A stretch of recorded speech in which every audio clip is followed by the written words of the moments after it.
Chapter 1. The Man from Alabama. In 1963, a black minister from a small town in Alabama, in the south of the United States, led a march of more than 250,000 people to Washington, D.C. There, he made a speech that became famous. "I have a dream," he said. He dreamed of all the people of America, black and white, living together in peace and freedom. He said that all men and women should be equal. Many of the marchers cried as they listened to him.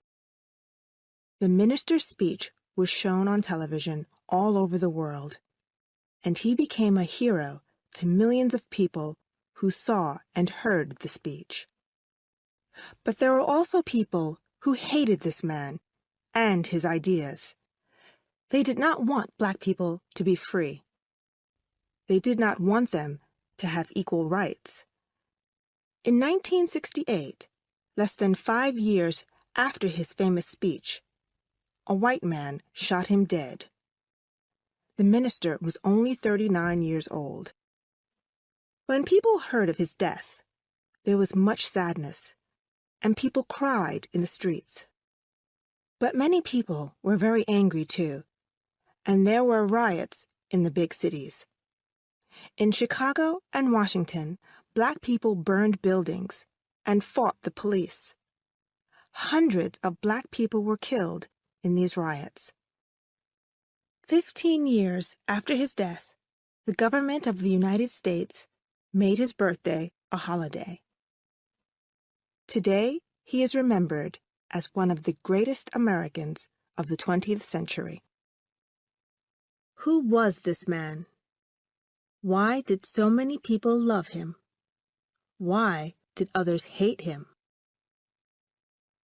The man from Alabama, the man who had a dream, was Martin Luther King, and the story of his life is the story of a people's fight for freedom.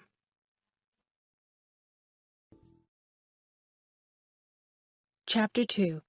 Growing Up in the South.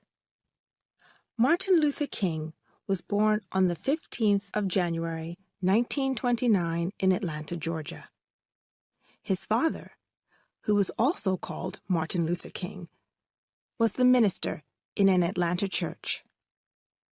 The King family were not poor.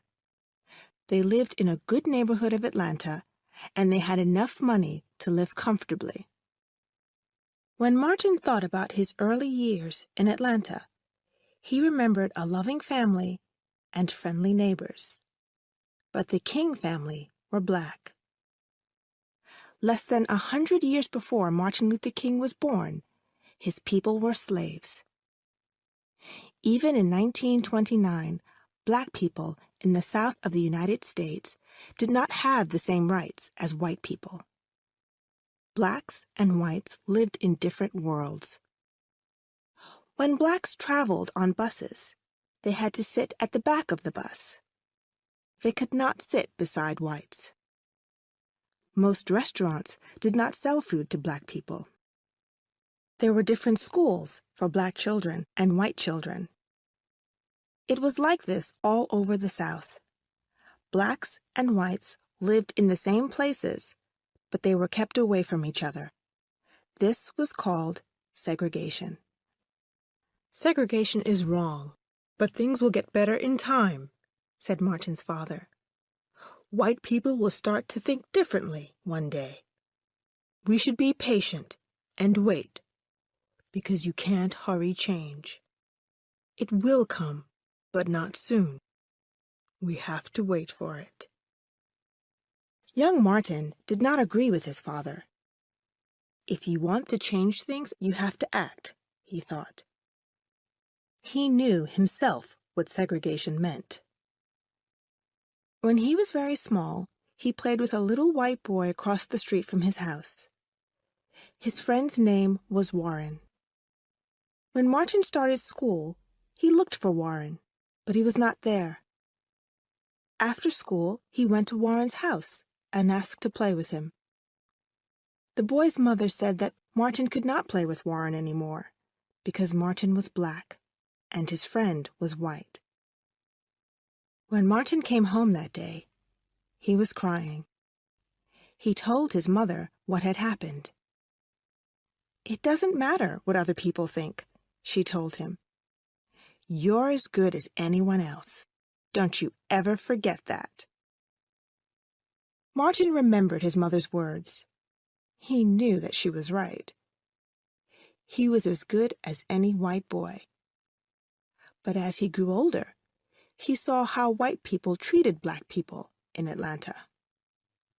Once when he was in the center of town, he walked into a white woman. It was an accident, but the white woman hit him on the face. When someone asked her why she had done this, the woman replied, "That little black bastard stepped on my foot."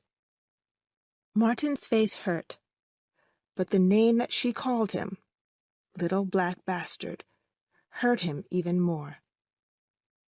When he started high school at the age of 11, Martin began to make speeches. Of course, he often spoke in church. But at school, he talked about the need for change in the South. When Martin was 14 years old, he won a prize for one of his speeches.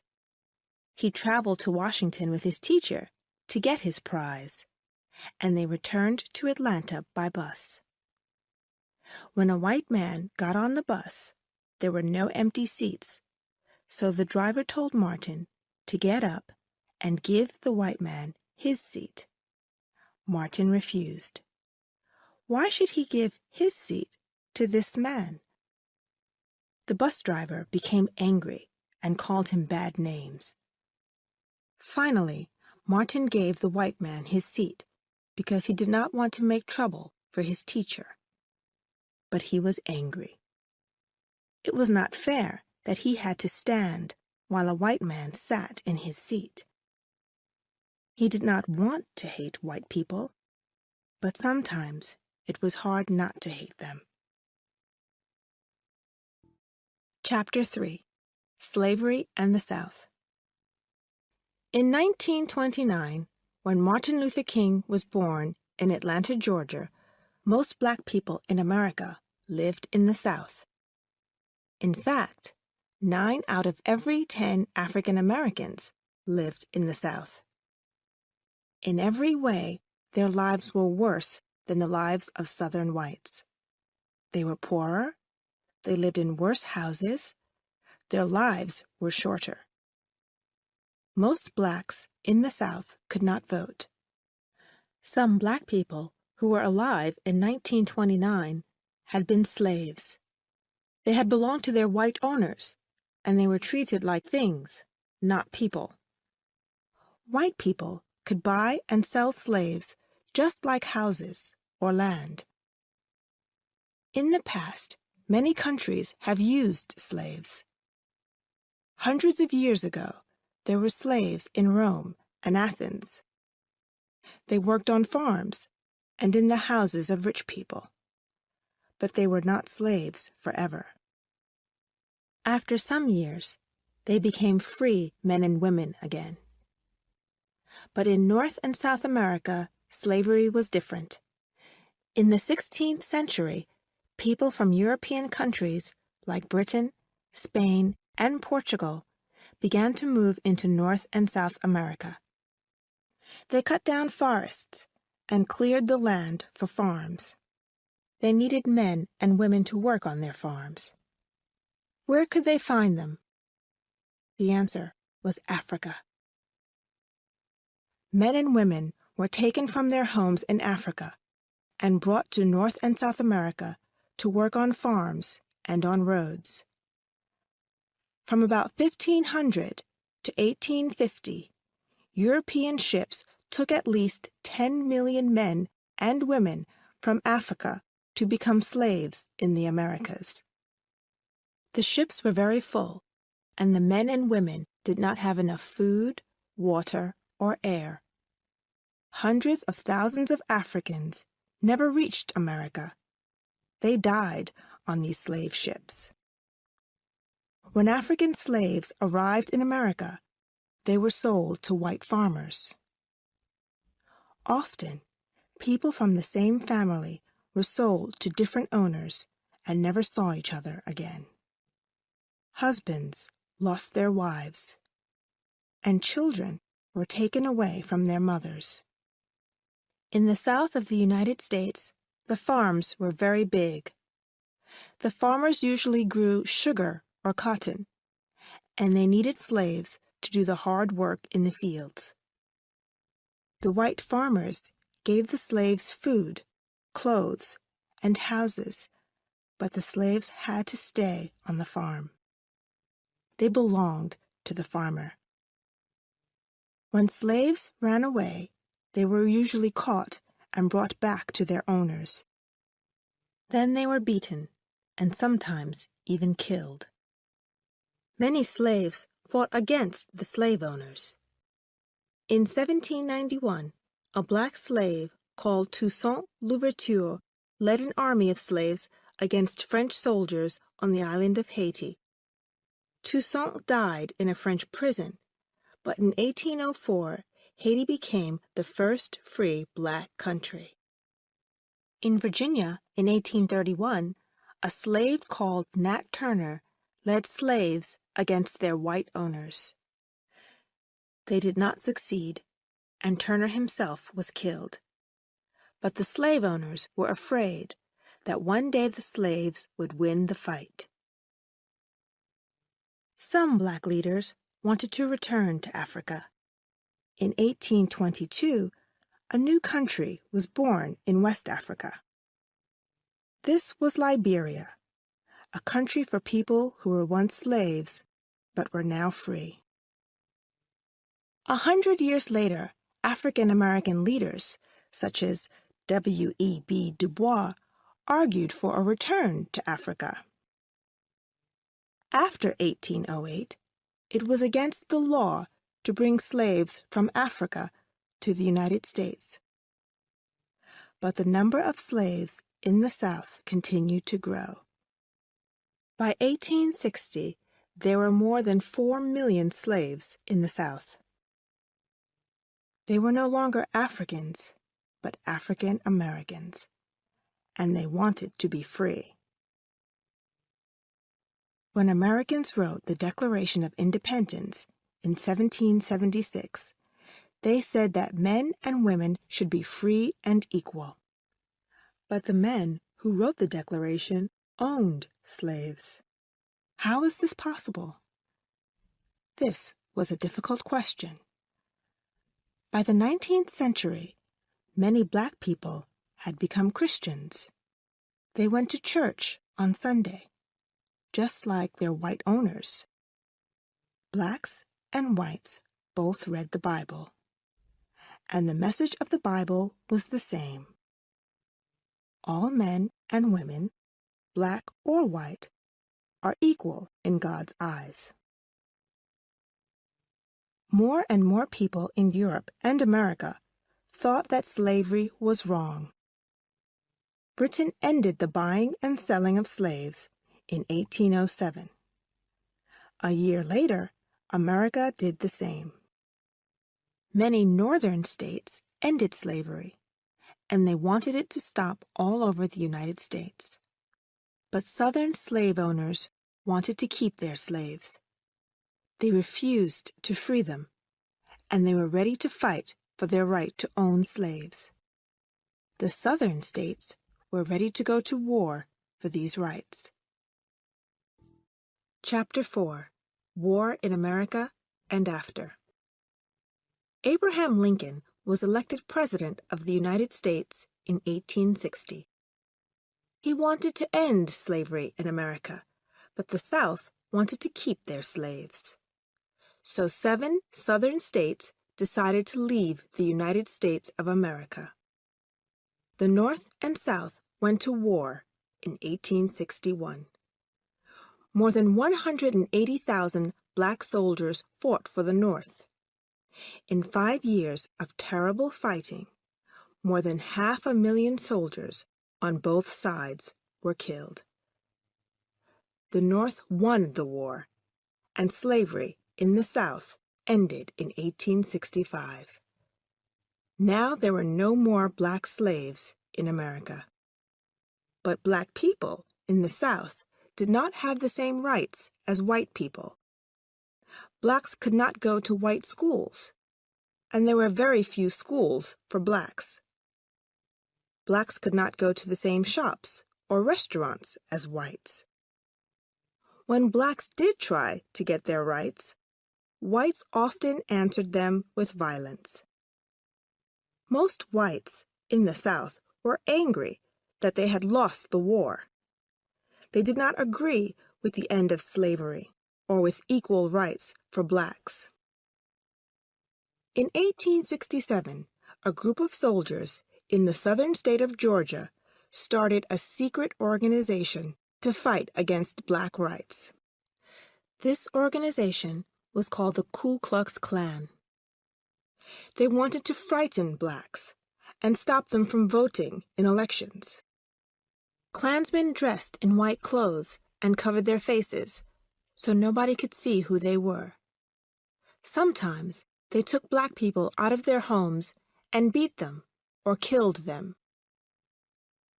They also burned the schools, homes, and churches of black people.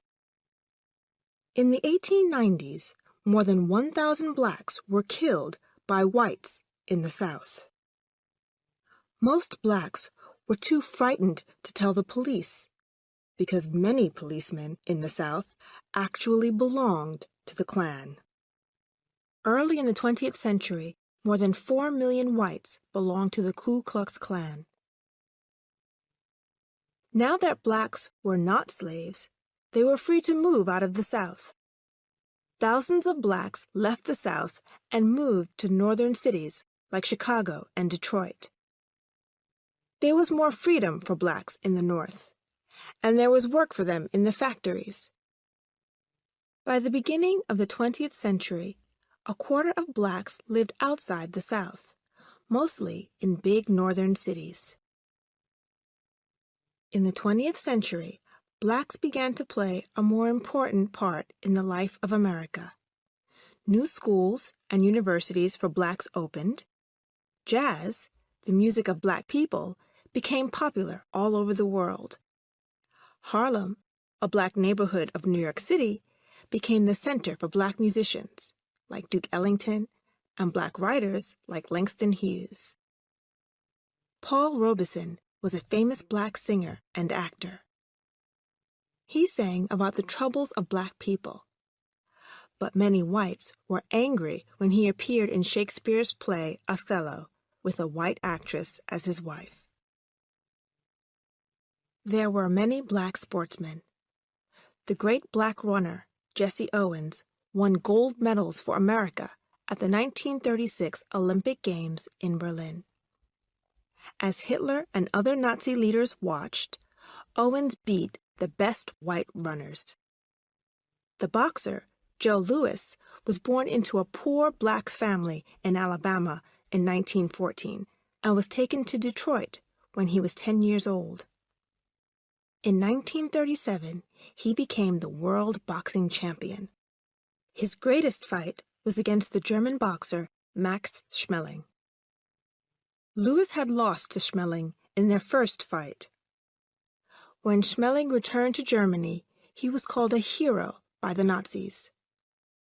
Hitler himself said that because Schmeling had won, whites were stronger than blacks. When Louis beat Schmeling in 1938, blacks all over America were wildly happy. Joe Louis fought 20 times as world champion and was never beaten. But once again, the greatest changes in the lives of black people came from a war. In 1941, America entered the Second World War. Black soldiers fought bravely for their country, but the American army was segregated. Black soldiers did not fight beside white soldiers, and they were not treated as well as white soldiers. When black soldiers protested about this, there were often fights between black soldiers and white soldiers. When these black soldiers returned to America, they wanted equal rights for themselves. In some of the countries they had visited, black people had the same rights as white people and were treated fairly. After the war, even more blacks moved to the North and became richer. Some things got better. Black workers in 1950 were paid twice as much as black workers in 1940, and more blacks began to go to university. But black Americans got much less money than white Americans, even when they were doing the same jobs. Many fewer blacks than whites went to university, and even in the North, there was still the problem of racism. The Second World War had been a war against racist ideas. Many whites in America realized that their own country was racist. Blacks began to vote, and white politicians began to listen to them. In 1948, President Truman ended segregation in the Army. In 1954, a new law said that blacks and whites must go to the same schools and learn together. Things were getting better for black people, but they wanted more. They were ready for someone to lead them towards greater freedom. They were ready for Martin Luther King. Chapter 5. Learning. Martin Luther King was an excellent student. When he was only 15, he went to Morehouse College in Atlanta. He was a clever young man, and he finished his studies there in 1948. Martin's father wanted him to be a minister, but at first Martin said no. He did not want to follow his father so soon. He was learning exciting new ideas from his teachers at Morehouse, and there was so much more that he wanted to know. But slowly, Martin began to think differently. He decided to become a minister, like his father, but to be a teacher, too. He went to Crozer, a college for ministers in Pennsylvania, in the North. There were many white students at the college, but Martin was happy to find that they were friendly towards him. In fact, they welcomed him. Martin realized that black people and white people did not have to hate each other. But how could he make white people in the South see this?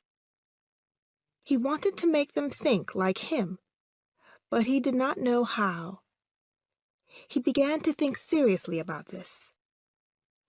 In his last year at Crozer, Martin went to hear a talk about the Indian leader Mohandas Gandhi. Gandhi and his followers had fought against the British in India, but they had used nonviolence, not guns, to get a free India. They had refused to pay money to the British government.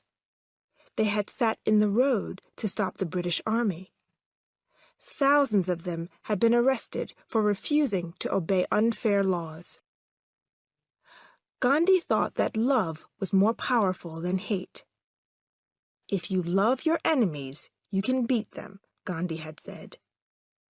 Martin was excited by Gandhi's words.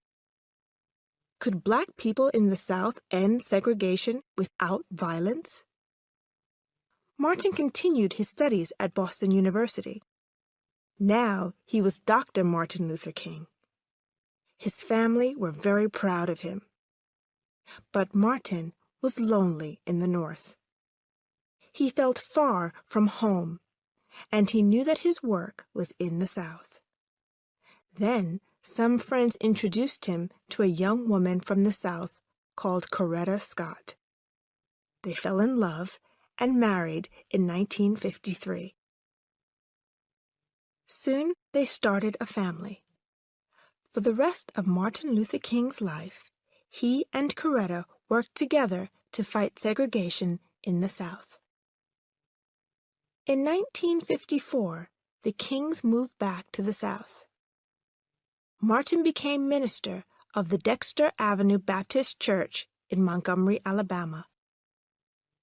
Once he was back in Alabama, Martin realized that things were beginning to change in the South. Black and white children were starting to go to the same schools. There were new laws against segregation. But white people in the South decided to fight against these laws. Clearly, trouble was coming in the South. And the trouble began in Martin Luther King's new home, Montgomery, Alabama. Chapter 6. The Montgomery Bus Boycott. Rosa Parks was a black woman who worked in a shop in Montgomery. Every day, she took the bus to and from her work. One day, in December 1955, Rosa Parks got on the bus to go home and sat in a seat at the front. There were 3 other black people sitting near her. More and more people got on the bus, and soon there were no more seats. White people had to stand. The driver stopped the bus and asked the black people at the front to give their seats to white people. 3 of them stood up, but Rosa Parks stayed in her seat. Rosa belonged to the NAACP, a black civil rights group, and she knew her rights. She refused to get up. "Why don't you stand up?" said the driver. "I don't think I should have to stand up," Rosa answered. "If you don't stand up, I'm going to call the police," said the driver. "You can do that," said Rosa. So the driver called the police, and Rosa Parks was arrested and put in prison. The arrest of Rosa Parks made many black people in Montgomery very angry. But it gave them a chance to protest against the policy of segregation on the buses. For years, the NAACP had wanted to take action against the city's bus company. Now they had a chance. But who could lead them? Martin Luther King had only been minister of the Dexter Avenue Baptist Church for a year, but he was well known for his honesty. The NAACP asked King to meet them and decide what to do. It was time to end segregation on Montgomery's buses. They met in King's church. King said that black people should boycott the buses in Montgomery. "If we refuse to ride on the buses, the company is going to lose a lot of money," he said. In the end, they will have to end segregation. King agreed to lead the boycott. When the meeting finished, King was worried. He discussed his worries with Coretta, his wife. Will the bus boycott succeed? He wondered. Will black people obey the boycott? Most black people don't have cars, so how are they going to get to work? If people can't get to work, perhaps they will lose their jobs. Maybe the boycott will hurt black people more than it will hurt white people. How will that help black people? There were a lot of questions, and King and his wife talked for hours. Neither of them slept well that night. Next morning, King and Coretta got up and looked out the window. There was a bus stop in front of their house. They waited for a bus to come. At last, the first bus came, and it was empty. Then the second bus came, and it was empty too. It was the same all over Montgomery. Black people walked to work. Some of them walked 20 miles or stayed at home. Black taxi drivers drove people to work in their taxis for the same money that they paid on the bus. The boycott was working. The bus boycott lasted for more than a year. Many black people were arrested and put in prison, and King was one of them.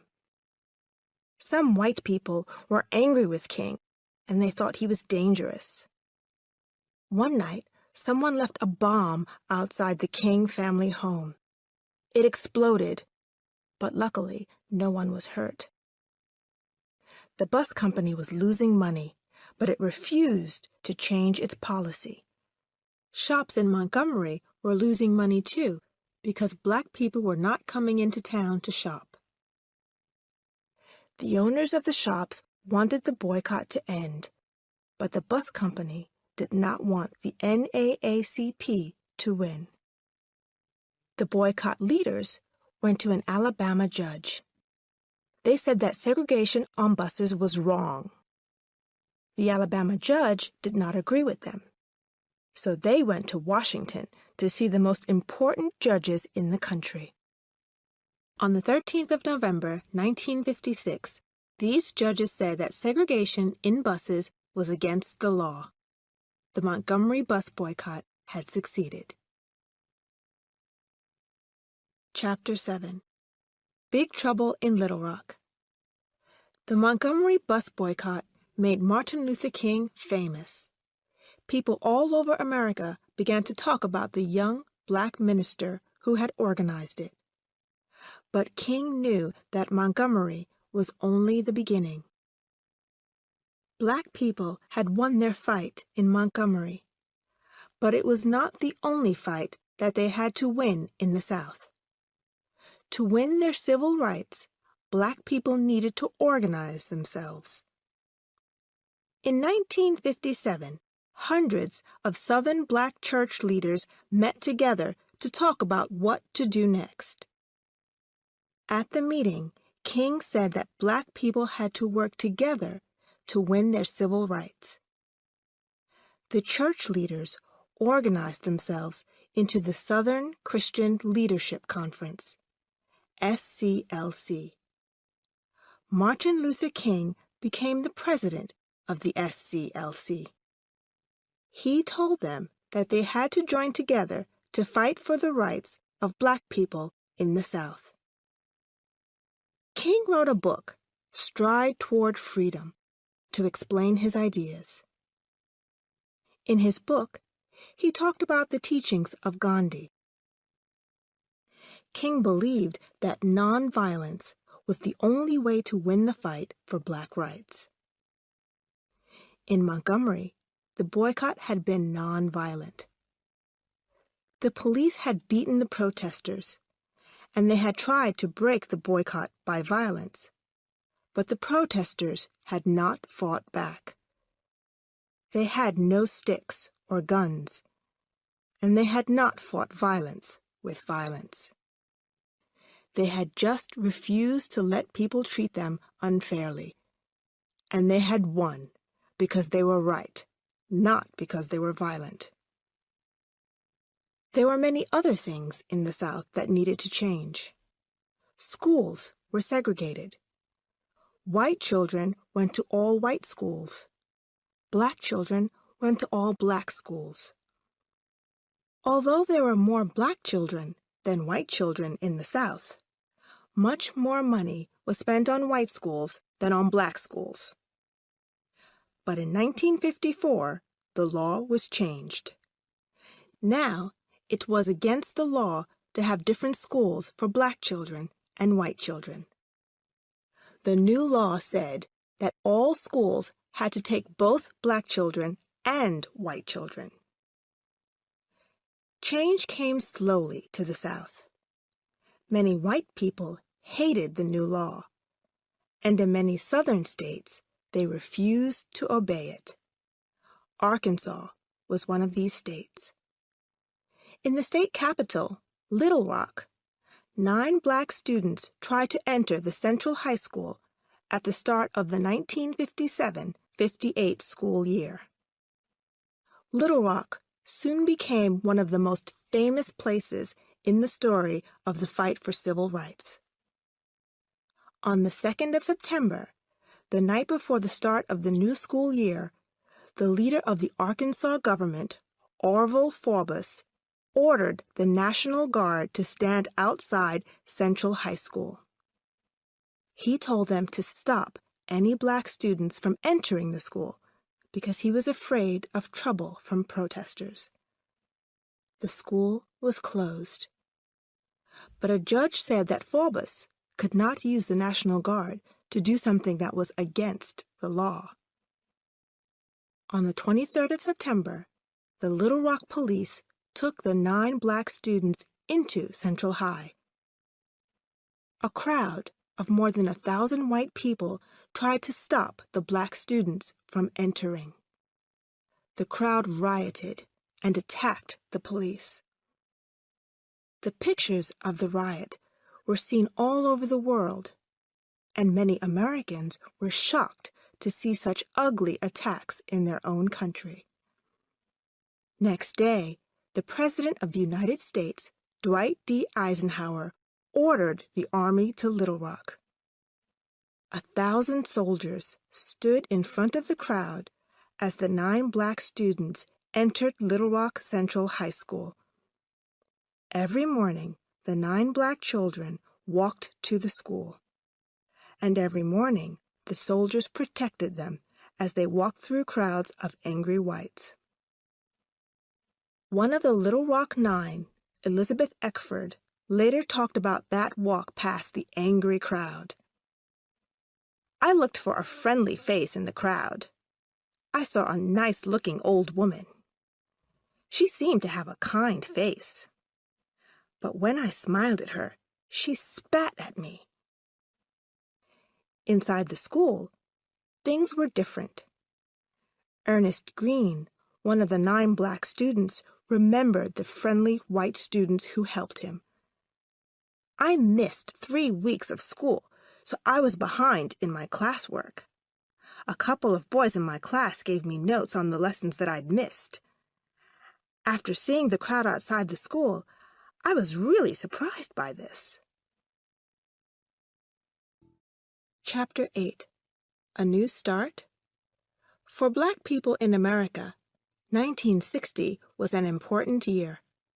King was busier than ever. He decided to move back to his father's church in Atlanta. He spent half of his time working in his church and the other half working for the SCLC. King's policy of nonviolent protest was becoming more popular. Soon black people found a new way to protest: the sit-in. Restaurants in the South were still segregated. One day, in February 1960, 4 black students in Greensboro, North Carolina, walked into a shop called Woolworth's. There were hundreds of Woolworth shops across the country, and many had restaurants inside the shop. The students sat down at a table and politely asked for lunch. The waitress refused to take their order and told the students to go, but they refused to leave the restaurant. Instead, they began a sit-in. They sat at their tables and waited until the restaurant closed. Next day, some more students joined them. Then, some white students joined the sit-in too. The Greensboro students were arrested, but the sit-ins did not stop. Soon, there were sit-ins at restaurants all over the South. More white students from the North traveled to the South to join the sit-ins. In July 1960, Woolworth's finally agreed to let both blacks and whites use their restaurants. Other big companies did the same. So once again, nonviolent protest had been successful in the battle for civil rights. Martin Luther King joined the sit-ins. When students held a sit-in at an Atlanta restaurant in October 1960, King stayed with them. He was arrested and put in prison. King was not sorry to go to prison. Like Gandhi, he believed that you should not obey a bad law. If the law is unfair, he argued, then it is right to break it. It is better not to obey a bad law than to obey it. If this means that you go to prison, then you have to accept that. King was not afraid of prison, but King's family and friends were afraid for him. They knew that King's life was in danger in prison. He had many enemies, and there were people who wanted to kill him. In the South in 1960, it was not difficult to kill a black prisoner. Coretta King went to John F. Kennedy for help. Kennedy had already said that segregation was a bad thing, and he promised to help King. When Kennedy asked the judge to let King go, the judge agreed. But Martin Luther King later went to prison many more times when he refused to obey unfair laws. 1 month later, in November 1960, John F. Kennedy became President of the United States. Across the country, people were full of hope. The young president promised a new start. Surely this must mean the end of bad laws and freedom at last for black people in the South. But most white people in the South still did not want change. They were ready to fight to keep their way of life. There was a road to freedom, but it was not short, and it was not easy.